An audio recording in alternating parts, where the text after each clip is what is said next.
నమస్తే, welcome to NH TV special discussion.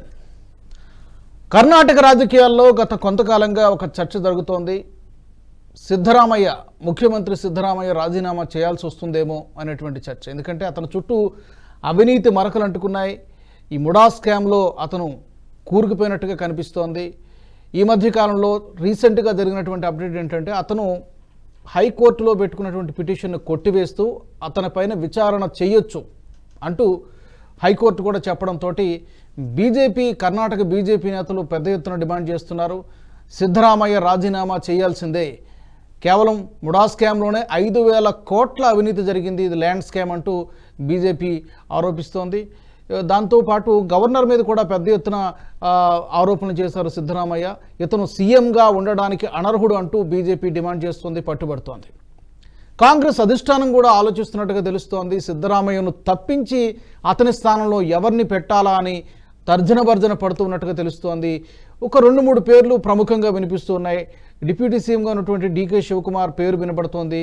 ప్రధానంగా మల్లికార్జున ఖర్గే పేరు కూడా వినబడుతుంది. అలాగే ఎంబీ పాటిల్, ఆర్వి దేశపాండే లాంటి పేర్లు కూడా వినబడుతున్నాయి. ఏం జరిగేటువంటి అవకాశం ఉంది? ఒకవేళ సిద్ధరామయ్య తప్పుకుంటే, రాజీనామా చేస్తే కొత్త ముఖ్యమంత్రి ఎవరవుతారు? ఈ అంశాన్ని గురించి బ్రీఫ్గా మాట్లాడదాం. నాతో పాటు జాయిన్ అవుతున్నారు బీజేపీ నాయకులు అభిషేక్ జగని. అభిషేక్ గారు నమస్తే అండి. నమస్తే అండి. అభిషేక్ గారు, కర్ణాటకలో చాలా రాజకీయాలు హాట్గా నడుస్తూ ఉన్నాయి. గత కొంతకాలం నుంచి నడుస్తోంది ఈ డిస్కషను. సిద్ధరామయ్య తప్పుకుంటారు, తప్పిస్తుంది, అధిష్టానమే తప్పిస్తుంది. ఎందుకంటే అతని చుట్టూ కూడా రకరకాల అవినీతి ఆరోపణలు ముసురుకున్నాయి. మీ అంచనా ఏంటి? ఏం జరిగే అవకాశం ఉంది? అంటే ఇప్పుడు ప్రధానంగా ఏదైతే ఒక సెన్సిటివ్ అంశమైన ముడా, మైసూర్ అర్బన్ డెవలప్మెంట్ అథారిటీకి చెందిన ఎస్సీ, ఎస్టీ మరియు ఓబీసీలకి లబ్ధిదారులకు చెందాల్సిన భూములని అంటే డైరెక్ట్ గా సిద్ధరామయ్య గారి వైఫ్ పేరు మీద, వారి బంధుమిత్రుల పేరు మీద జరగడము, సుమారు 5,000 కోట్ల రూపాయల వరకు కూడా అవినీతి జరిగింది అని చాలా తీవ్రమైన ఆరోపణలు రావడము. అండ్ కాంగ్రెస్ లోపల ఇతర వర్గాలకు చెందిన నాయకులు అంటే డీకే శివకుమార్ లాంటి ఇతర నాయకులు కూడా ఖచ్చితంగా ప్రభుత్వం మారుతుందనే సంకేతాలు వాళ్ళ మన సీఎం మారుతారనే సంకేతాలు వాళ్ళ అనుచరులకు ఇవ్వడము. అండ్ ప్రజల్లో కూడా ఈ మెసేజ్ అనేది చాలా క్లియర్ గా వెళ్ళిపోయిందండి. ఏంటంటే ఇంతకు ముందు ఎస్టీ కార్పొరేషన్ లో సుమారు 90 కోట్ల వరకు ఏదైతే స్కామ్ జరిగింది అన్న ఆరోపణలు వచ్చినప్పుడు అప్పటి మంత్రిని సిద్ధరామయ్య గారు ఒప్పించి ఫ్లోర్ ఆఫ్ ద హౌస్ మీదే ఖచ్చితంగా ఇది ఒక పొరపాటు జరిగింది అని ఒప్పుకొని ఏ విధంగా అయితే అప్పటి బి నాగేంద్ర గారిని రాజీనామా చేయించారో అలాగే ఇప్పుడు కూడా చేయాలని భారతీయ జనతా పార్టీ కూడా కాంగ్రెస్ పార్టీని డిమాండ్ చేయడం జరుగుతుంది. ఎందుకంటే మనకు ముఖ్యమంత్రి సన్నిహితులు, వారి వైఫ్, వారి బంధువులు, వారి మిత్రులు, వీళ్ళందరి పేరు మీద కూడా ఈ ల్యాండ్ ఎస్సీ, ఎస్టీ మరియు బీసీలకి లబ్ధిదారులకు చెందాల్సిన ల్యాండ్ తప్పుదోవ పట్టించారు, రాంగ్ బెనిఫిషియరీస్కి వెళ్ళింది, పర్సనల్ గా వీళ్ళు బెనిఫిట్ అయ్యారు అని ఆరోపణలు అండ్ కొందరు డాక్యుమెంట్ కూడా చూపించడం వలన, పేపర్ ఎవిడెన్స్ కూడా చూపించడం వలన నైతిక బాధ్యతగా వారు ఖచ్చితంగా కూడా రాజీనామా చేసి విచారణకి వారు సహకరించాలి. ఆ విచారణని చట్టబద్ధంగా జరగనీయకుండా, అంటే కాన్స్టిట్యూషనల్ రైట్, జ్యుడిషియల్ ఇది అందరికీ ఉన్నప్పటికీ కూడా అన్ని తెలిసిన వ్యక్తి కూడా జస్ట్ టైం కిల్ చేయడం కోసం సుప్రీంకోర్టు నాకు విచారించడానికి గవర్నర్ ఎట్లా పర్మిషన్ ఇస్తారు అనడము, గవర్నర్ ని చిన్నపుచ్చి మాట్లాడడము, వారిని చిన్నపుచ్చి మాట్లాడడము, ఆయనెంత ఈయనంత అనే విధంగా మాట్లాడి గవర్నర్ పదవిని కూడా అవమానించడము, గవర్నర్ గారిని అవమానించే విధంగా చేయడము, ఇవి చేసి హైకోర్టులో కూడా ఛాలెంజ్ చేశారు. ఏంటంటే ఎట్లా గవర్నర్ నన్ను ఇన్వెస్టిగేట్ చేయడం పర్మిషన్ ఇస్తారంటే అది ఖచ్చితంగా కూడా గవర్నర్ పరిధిలోని అంశమే హైకోర్టు కూడా ఇవాళ చెప్పడం జరిగింది. సో ఇవన్నీ చూస్తుంటే ఏంటంటే సిద్ధరామయ్య గారి పరిస్థితి రోజు రోజుకి ఇబ్బందికరంగా మారుతుంది. రాజకీయంగా వారు పలచన పడుతున్నారు, నైతికంగా కూడా పలచన పడుతున్నారు. సో ఇవన్నీ కూడా చాలా తీవ్రమైన ఒత్తిడి, తీవ్రమైన పరిణామాల కింద మారి ఖచ్చితంగా ఆయన పదవికి గండము తీసుకొచ్చేసాయనే చెప్పొచ్చు. ఎందుకంటే ఆల్రెడీ నేను ముఖ్యమంత్రి అవ్వాలనుకుంటున్నానని ఓన్ పార్టీ లీడర్సే చెప్తున్నారు. అప్పుడే చెప్తున్నారు నేనవుతా అన్న పోటీ కూడా వచ్చేసింది. కొందరు దళిత నాయకుడిని చేయాలని అడుగుతున్నారు, కొందరు డీకే శివకుమార్ చేయాలంటున్నారు. ఆల్రెడీ వారం క్రితము సీనియర్ నాయకులు సుమారు 30-40 ఏళ్ల రాజకీయ అనుభవం ఉన్న రఘునాథ్ దేశపాండే గారు వచ్చి నేనే ముఖ్యమంత్రి అవుతున్నారు. అట్లా ఒకరు కాదు అనేక మంది నాయకులు కూడా, అంటే ఈయన కాలం అయిపోయింది, ఈయన ఇంకా సీట్ చినిగింది అన్నది కన్ఫర్మ్ అయిపోయింది కాబట్టి అందరూ కూడా నేనవుతా అన్న పోటీ కాంగ్రెస్ లో మొదలైంది. కాంగ్రెస్ లో ఇదేం కొత్త కాదు, సీటు కోసం కొమ్ములాట అన్నది కాంగ్రెస్ అంటేనే అది మరోసారి తెర మీదకి వస్తుంది. అయితే ఈ ఉడా స్కామ్తో పాటు వాల్మీకి స్కామ్ ఏదో కూడా ఒకటి ఉందని చెప్తున్నారు, అది కూడా ఉంది. దాంట్లో కూడా ఇతను ప్రధాన సూత్రధార.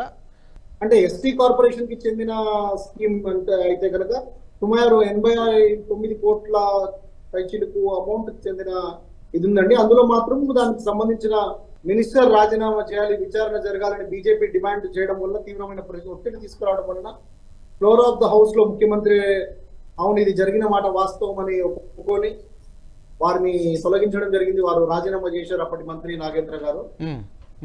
కాబట్టి విచారణ జరిగి ఇంకా మరిన్ని వాస్తవాలు బయటకు వచ్చేది ఉంది. కానీ అది సిద్ధరామయ్య హయాంలో మాత్రం జరగదు అనేది మాత్రం ఇప్పుడు తేటతెల్లమయ్యే పరిస్థితి వాళ్ళు వచ్చేసింది. అయితే వీళ్ళు కాంగ్రెస్ ప్రభుత్వం అధికారంలోకి వచ్చినప్పుడు డీకే శివకుమార్ సిద్ధరామయ్య మధ్య వార్ జరిగింది, కోల్డ్ వార్ జరిగింది. నాకు ఇవ్వాలని చెప్పి సార్ మొత్తానికి అధిష్టానం డీకే శివకుమార్ని ఒప్పించి అతను డిప్యూటీ సీఎంగా చేశారు. ఇప్పుడు అతనికి ఇచ్చే అవకాశం ఉందా? డీకే శివకుమార్ని సీఎం చేస్తారా, లేకపోతే ఇతను నమ్మొచ్చా నమ్మకూడదా? కొద్ది రోజుల కింద ప్రధాని మోదీ గారిని కలిశారు కాబట్టి బీజేపీ వైపు వెళ్ళిపోతే పరిస్థితి ఏంటి అనేటువంటి అనుమానం ఏమైనా ఉంటుందా?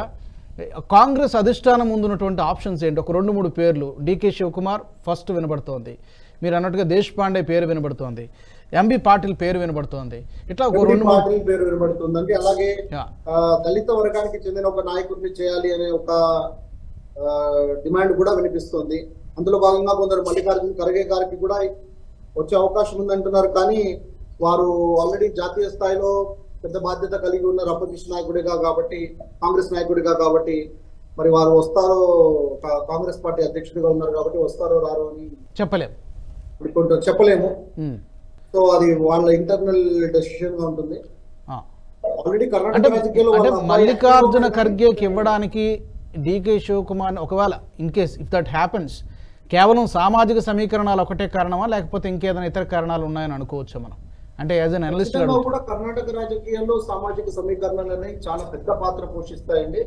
ఎందుకంటే అక్కడ అంతా కూడా community based voting, community based social engineering అనేది చాలా చాలా స్ట్రాంగ్ గా జరుగుతుంది.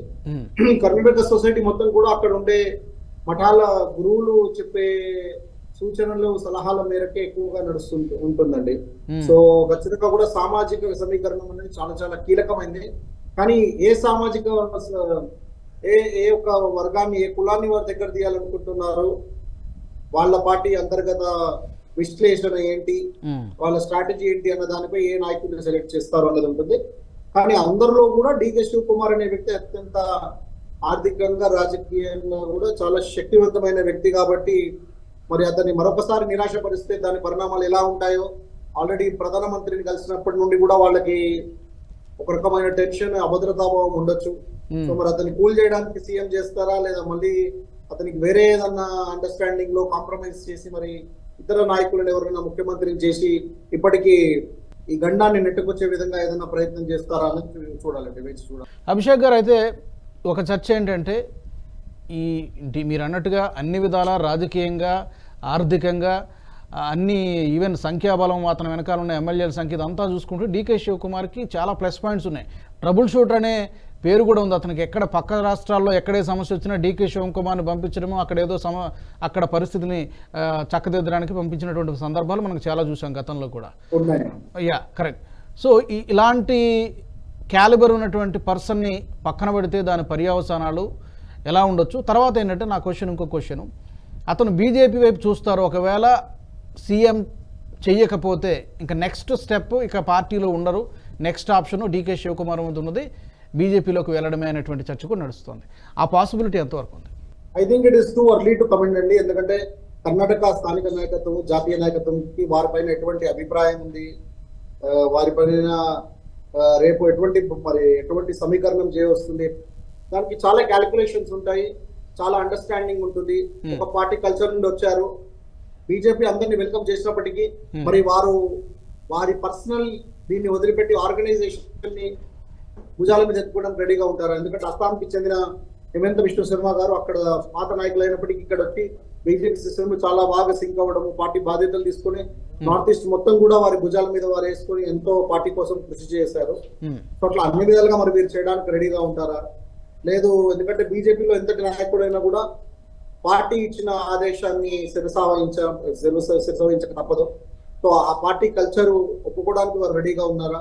వారు వచ్చి ప్రపోజల్ పెడతారా? అట్లాంటి ఎన్నో చాలా విషయాలు తీసుకున్న తర్వాతే అనేక అంశాలు అందులో ఉంటాయి కాబట్టి so it's very too early to comment అండి దీని మీద. కరెక్ట్ మీరు అన్నట్టు it's very early to comment అనుకోవచ్చు. కాకపోతే బీజేపీ ఒక మామూలుగా ఒక లీడర్నో ఒక ఎంపీనో ఎమ్మెల్యేనో తీసుకోవడం వేరు.